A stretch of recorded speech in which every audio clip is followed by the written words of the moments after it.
Salam dostlar, bu videoda private və public IP adreslərə aid olan növbəti sualları izahlı formada cavablandıracağım. Birinci sualdan başlayaq. Bu sual bizdən soruşur ki, aşağıdakılardan hansı private IP adreslərə aiddir? Doğru cavab C variantı. Eyni private IP bir çox şirkətlərdə istifadə oluna bilər. Keçək növbəti suala. Hansı texnologiya public IP adreslərinin israfının qarşısını alır? Doğru cavab C variantı NAT. Keçək növbəti sualımıza. 3 nömrəli sual. NAT-ın açılışı nədir? Doğru cavab B variantı Network Address Translation. Keçək növbəti sualımıza. 4 nömrəli sual. A klası aid olan private IP aralığı hansıdır? Doğru cavab A variantı 10.0.0.0/8. B variantı B klası aid olan private IP aralığıdır. C variantı C klası aid olan private IP aralığıdır. D variantı isə private IP aralığı deyil. Keçək növbəti suala. 5 nömrəli sual.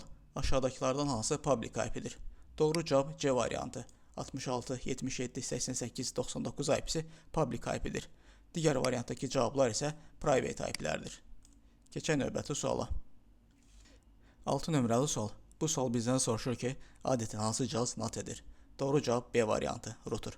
Həmçinin firewalllar da NAT edə bilir. Keçək növbəti sualımıza. 7 nömrəli sual. Aşağıdakılardan hansı private IP deyil? Bu sual bizdən public IP-ni soruşur. Doğru cavab D variantı 172.45.5 IP-si public IP-dir. Yerdə qalan variantdakı IP-lər isə private IP-lərdir. Keçək növbəti sualımıza. 8 nömrəli sual. Aşağıdakılardan hansı B klası aid olan private IP-dir? Doğru cavab A variantı 172.20.10.10 private IP-dir, hansı ki B klası aiddir. Digər cavablar isə public IP-lərdir. Keçək növbəti sualımıza.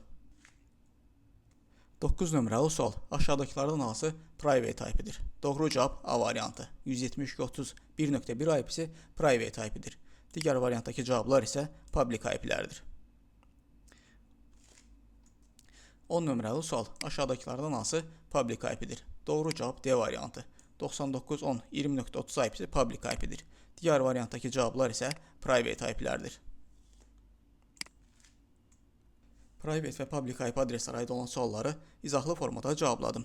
Ümid edirəm ki, bu sualların izahı IP adresləri daha yaxşı başa düşməyinizə kömək edəcək.